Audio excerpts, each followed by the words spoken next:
Bonsoir et bienvenue dans l'actualité dans l'Africa Newsroom. Voici les titres de l'actualité de ce jeudi 8 mars. Le dépouillement se poursuit en Sierra Leone. Les électeurs étaient aux urnes ce mercredi pour un triple vote. La présidentielle, les élections législatives et locales. L'opération de dépouillement pourrait prendre plusieurs jours, annoncent les autorités. Alors, qui succédera au président sortant Ernest Bai Koroma, dont le bilan est plus que contrasté, qui pourra incarner le changement voulu par les Sierra Leonais éprouvés par les chocs de l'épidémie d'Ebola. On en débat dans un instant avec nos invités.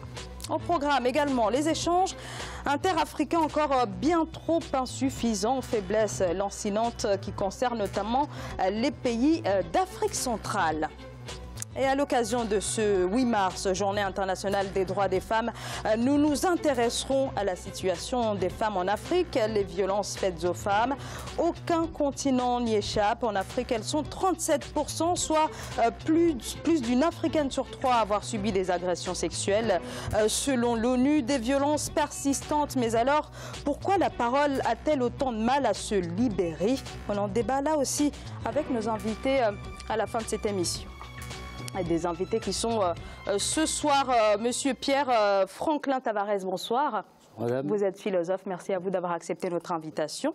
À mes côtés également Monsieur Ibrahim Abdoussaïd, bonsoir. Bonsoir Madame Zahra et bonsoir pour tous qui nous regardent en ce moment. Vous êtes philosophe et historien, merci d'être sur ce plateau. Alfred Chango, notre éditorialiste, est également présent ce soir. Bonsoir Alfred. Ravi de vous retrouver autour de ce plateau, Zahra, et puis à mes très chères téléspectatrices, je leur rends un vibrant hommage en cette belle journée des droits des femmes. Merci à vous. Tout de suite, notre premier débat.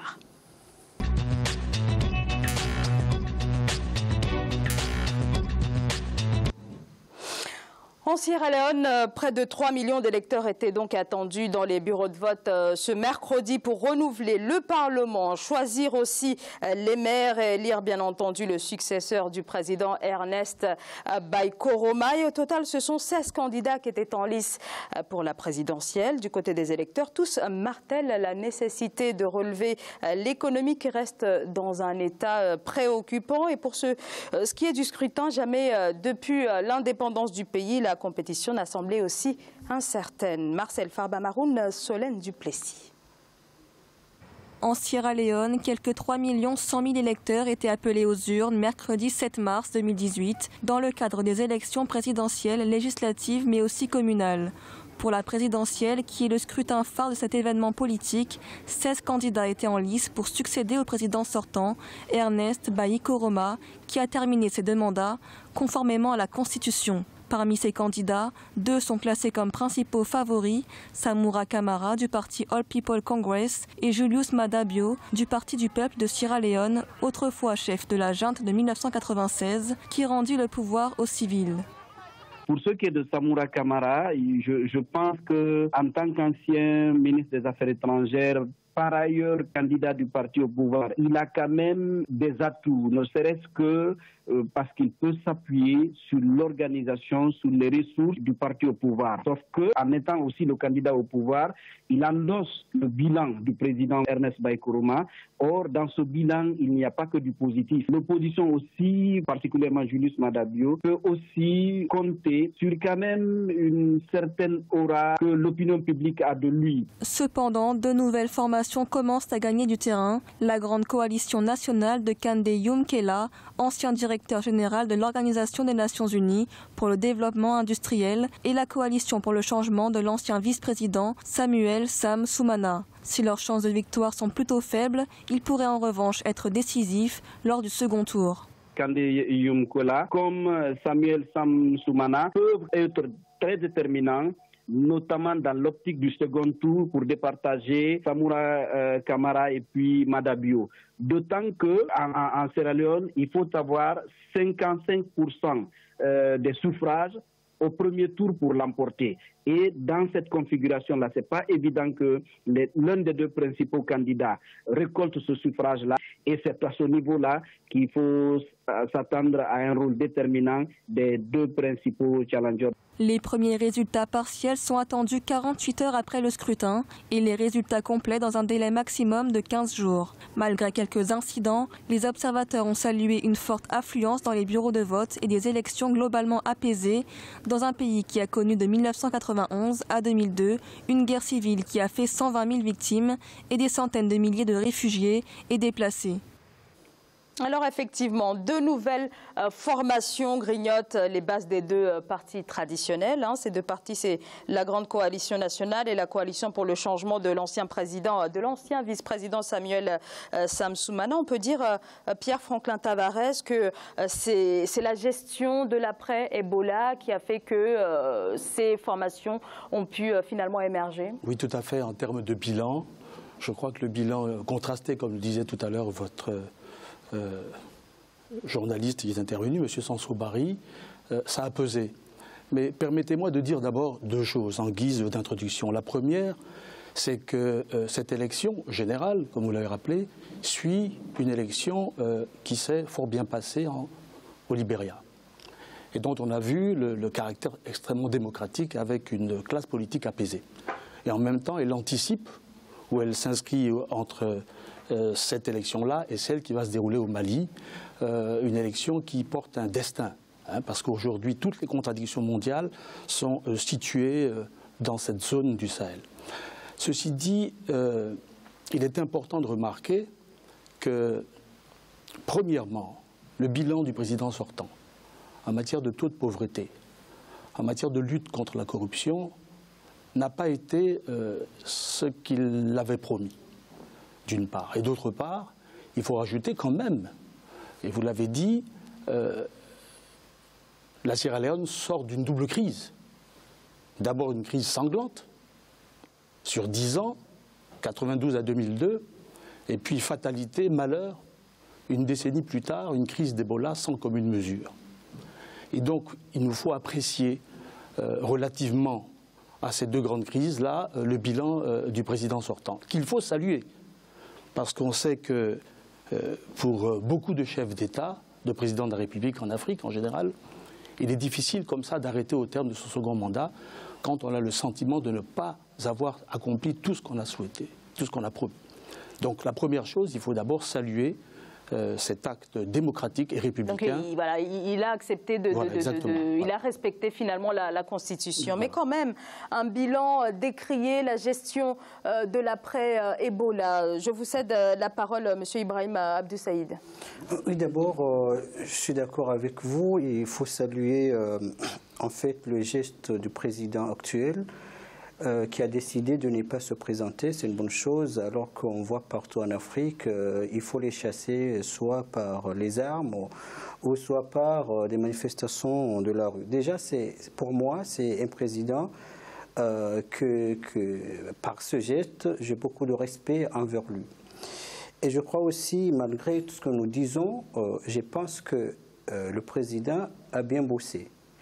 Moi, je ne suis pas d'accord avec ceux qui jettent toujours le chiffon rouge en disant voilà un bilan contrasté et tout ça. Donc vous n'êtes pas du tout d'accord avec ça? Je suis tout à fait d'accord, mais moi je ne suis pas parmi les gens qui toujours qui jettent la pierre facilement. Moi, parce que j'ai regardé un petit peu son bilan, donc il a permis la modernisation de son pays en termes d'infrastructure. Donc, comme vous l'avez dit, c'est un pays qui sort, comme Mme Zahari l'a dit, qui sort dans une crise sanglante. En plus, il a aussi le problème d'Ebola et le président, quand même, il a pu faire quelque chose. Et je crois que c'est une élection qui doit donner aussi des leçons aux autres pays de la façon dont l'élection elle-même a été organisée. Il a été salué par les observateurs africains. Qui sont 250 sur place. Exactement, ils ont salué cette élection. Et jusqu'à maintenant, il n'y a aucun parti qui a dit, voilà, il y a du vol, même si on ne connaît pas le résultat. Et je pense que surtout les problèmes qui frappent l'Afrique, surtout en termes d'organisation électorale, il faut toujours encourager les gens à aller dans ce sens. Moi, c'est là où je vais m'arrêter pour le moment. Je ne vais pas rentrer dans son bilan parce qu'il a fait tout ce qu'il a pu et maintenant il a aussi... Alors, est-ce qu'il a réellement fait ce qu'il a pu? Oui. On a reproché notamment à son administration d'avoir détourné des fonds destinés... des internationaux pour... Donc ça, c'est quand même quelque chose. Oui, c'est mauvais, mais aussi, moi, je regarde le côté positif. Moi, je positive les choses. Et les survivants qui s'estiment abandonnés, les survivants d'Ebola? Oui, bien sûr.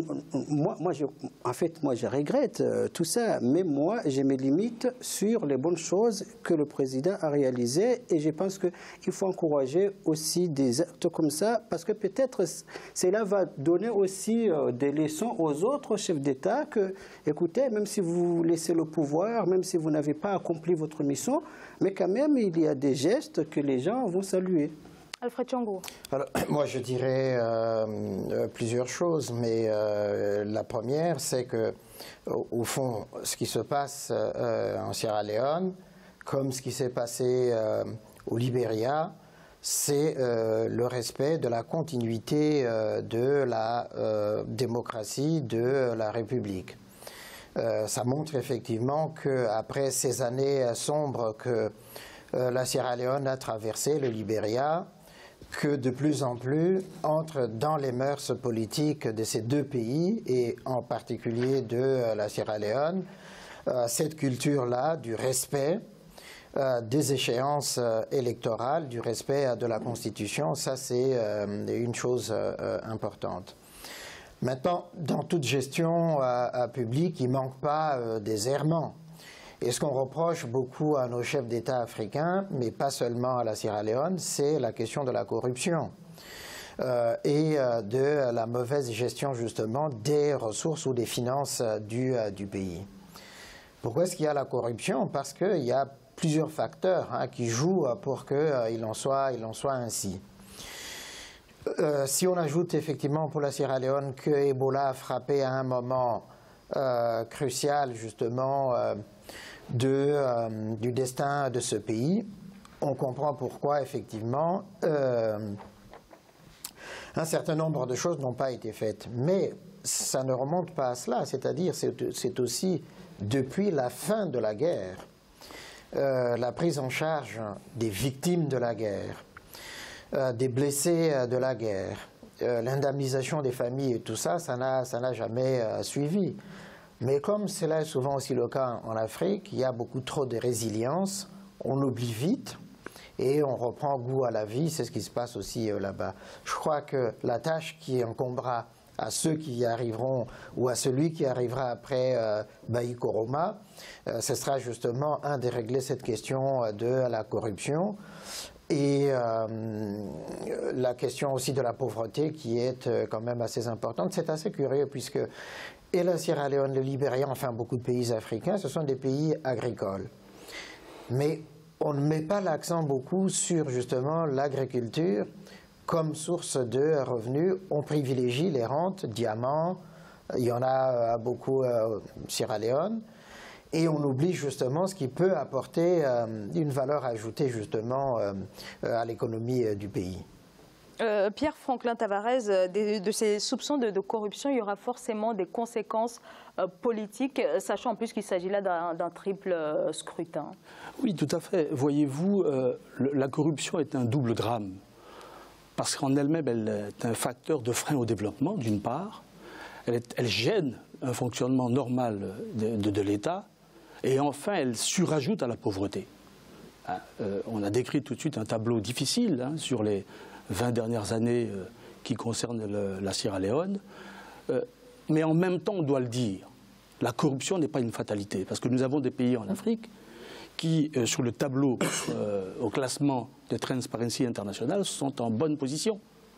Vous avez, par exemple, Maurice, vous avez le Botswana, vous avez le Cap-Vert.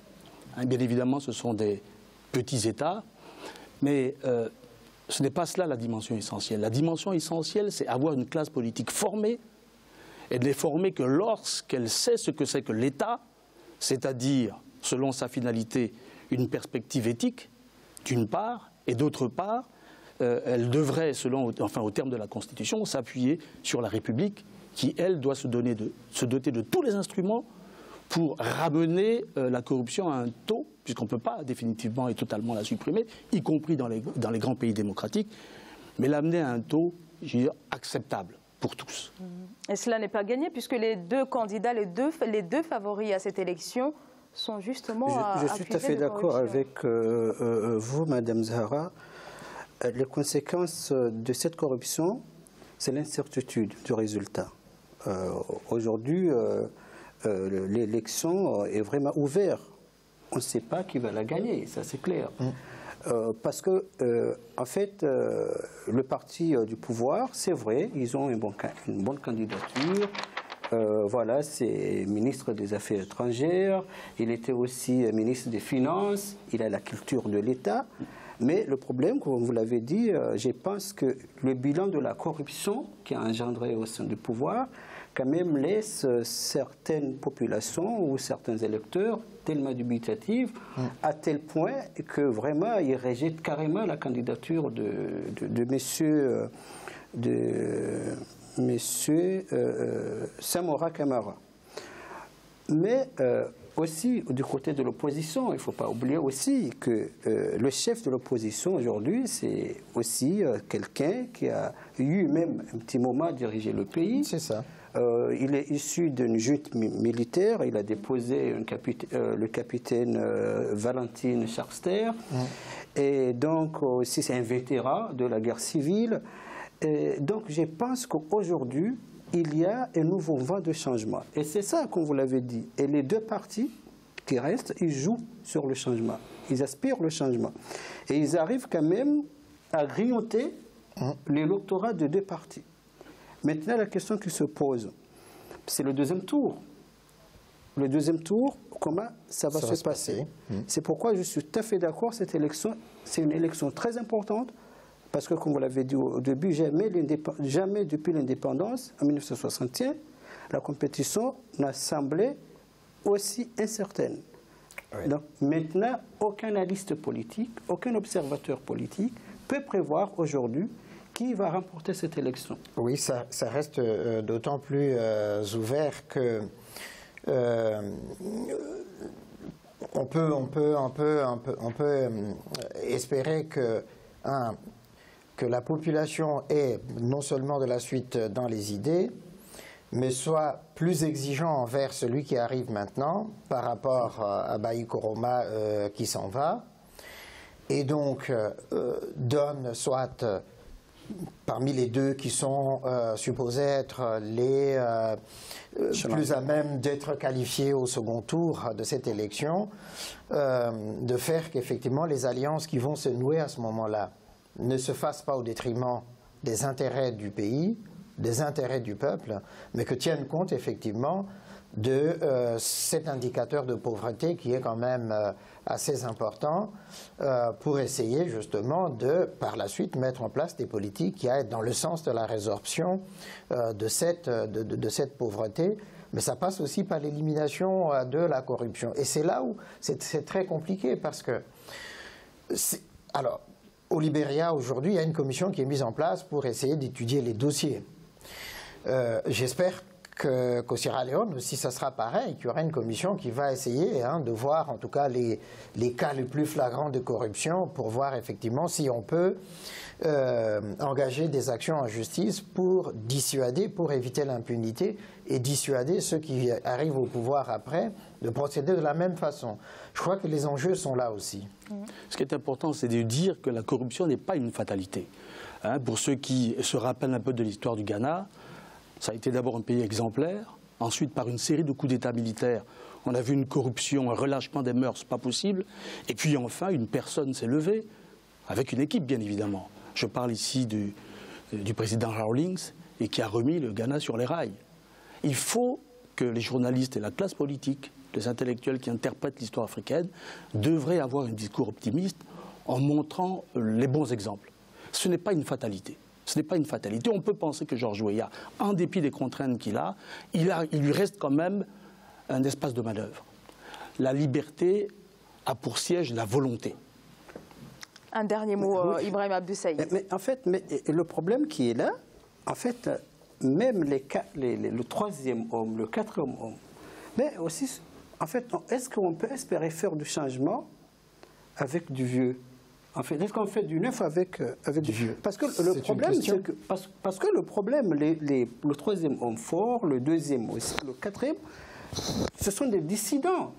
Bien sûr. Finalement, si on regarde, oui, exactement, des grands partis. L'autre, il était vice-président, il a eu des problèmes avec le président Koroma, donc il s'est exilé au Ghana, maintenant il est revenu. Est-ce que c'est pas aussi, j'ai reviens pour me venger?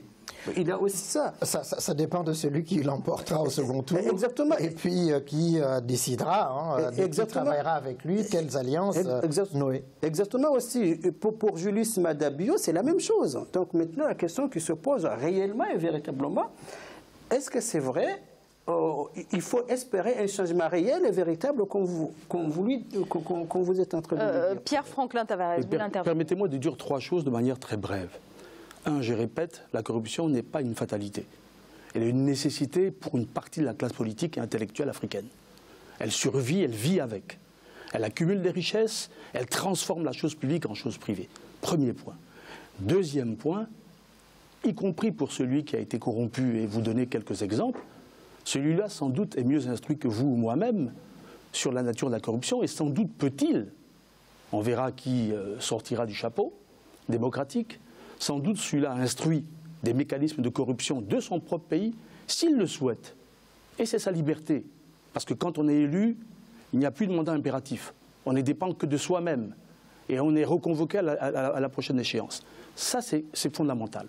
Le troisième point, c'est le caractère tout à fait particulier de cette élection. Vous l'avez, mes deux collègues tout à l'heure l'ont rappelé, deux points fondamentaux. Premier point, nul ne peut être élu, en tous les cas très difficilement, au premier tour.